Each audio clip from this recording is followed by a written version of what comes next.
Welcome to Bipolar Talks, the space where we explore the real, raw, and often misunderstood experiences of living with bipolar disorder.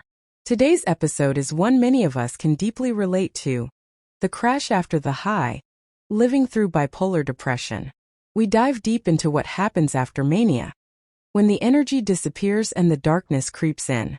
We'll unpack the emotional weight of bipolar depression, how it affects relationships, and most importantly, how to cope and survive when life feels impossible. Whether you're living with bipolar disorder or love someone who is, this episode offers understanding, validation, and hope. Before we dive in, take a breath. Let's come into this moment mindfully. Whether you're listening on your commute, resting at home, or walking through your day, this is a space of compassion, understanding, and learning. If this topic resonates with you or someone you care about, please don't forget to like, comment, subscribe, and share this episode. Your support helps us reach others who might be silently struggling. Bipolar disorder is often recognized by its extremes. One moment, life feels supercharged, full of ideas, energy, and invincibility. That's the manic or hypomanic high. But what people don't talk about enough is what happens after. When the high fades, when the energy disappears, when the crash comes. This crash, often known as bipolar depression, can feel like hitting emotional concrete. It's not just sadness. It's a heavy, overwhelming fog that makes everything, even breathing, feel like a chore. What's wild is how quickly it can flip. One day you might feel like you can conquer the world. The next, it's hard to even get out of bed. This seesaw isn't just exhausting. It's deeply confusing, both for the person living it and for those around them. Have you ever felt that sudden drop after a high? Like the color drained out of the world overnight? Let's get real about what bipolar depression actually feels like, because it's not just feeling sad. It's a full body, full mind shutdown. Many people describe it as a sense of emotional deadness. Not just crying or feeling low, but feeling nothing. A deep, hollow numbness. You know you should care about things, but you don't. You want to move, but can't. You want to speak, but the words don't come. Some feel crushing guilt or shame, especially after a manic episode. What did I say? Did I ruin relationships? I spent how much? The mind loops on these questions, spiraling into hopelessness. And the fatigue? It's not like regular tiredness. It's like your body is wading through wet cement. Just taking a shower or making a meal can feel impossible. This isn't laziness. This isn't weakness. This is bipolar depression. Here's what makes the crash especially painful: the contrast. Imagine your mind racing with ideas, your body full of energy, your confidence overflowing. That's mania. You might start projects, reach out to everyone, make bold decisions. You feel alive. Then out of nowhere, it's gone. Now you're looking at your unfinished projects, missed calls, or consequences of impulsive choices.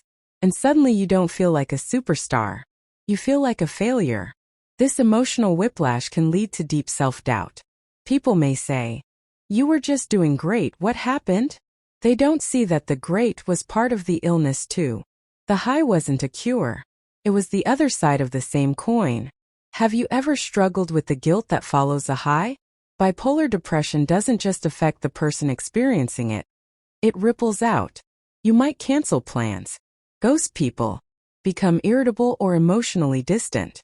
And while you might want to explain what's going on, the words often aren't there. This can strain relationships. Friends might feel confused or hurt. Partners may feel shut out. And worst of all, you might start to feel like a burden, like everyone would be better off if you just disappeared. That thought, that lie, is one of the most dangerous aspects of bipolar depression. It isolates. It convinces you that you're unlovable. And it's so important to remember: depression lies.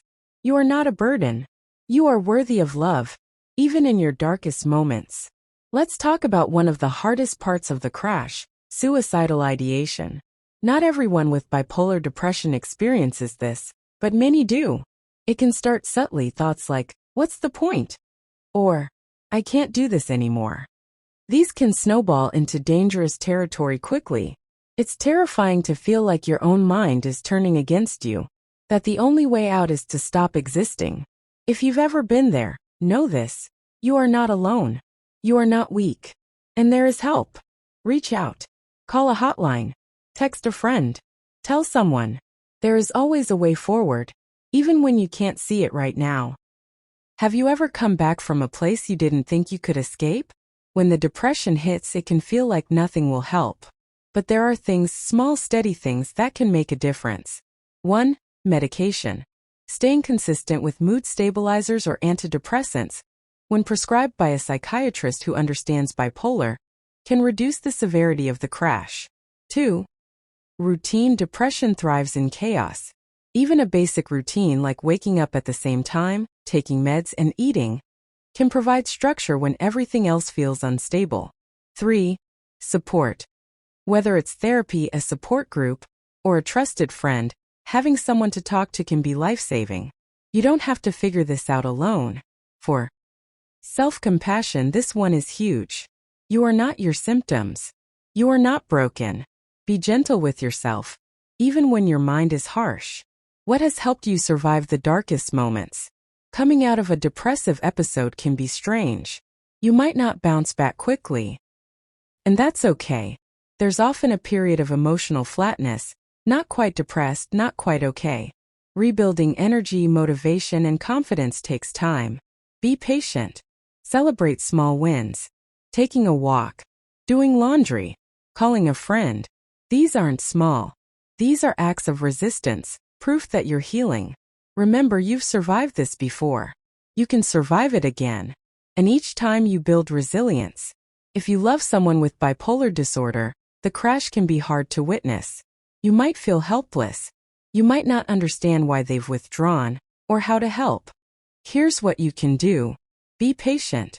They're not ignoring you, they're trying to survive. Offer presence, not pressure. Just saying "I'm here" can mean the world. Educate yourself.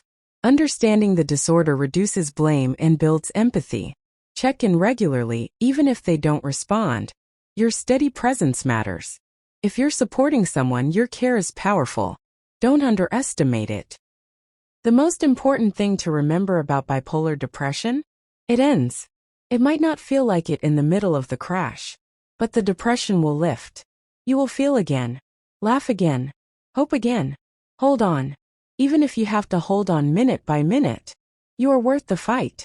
And if today is dark, know this. There is light ahead. If this episode touched you, please like, comment, subscribe, and share it. You never know who might need to hear these words today. Your engagement helps others find hope in the midst of pain. This has been Bipolar Talks, and we are honored to be part of your journey. Disclaimer. The content shared in this podcast is for informational purposes only and should not be considered a substitute for professional medical advice, diagnosis, or treatment. If you or someone you know is experiencing depression or any other mental health issues, please consult a licensed mental health professional. Always seek the advice of your physician or qualified mental health provider with any questions you may have regarding your mental health. Until next time, take care of your mind, be gentle with your heart, and know that you're not alone.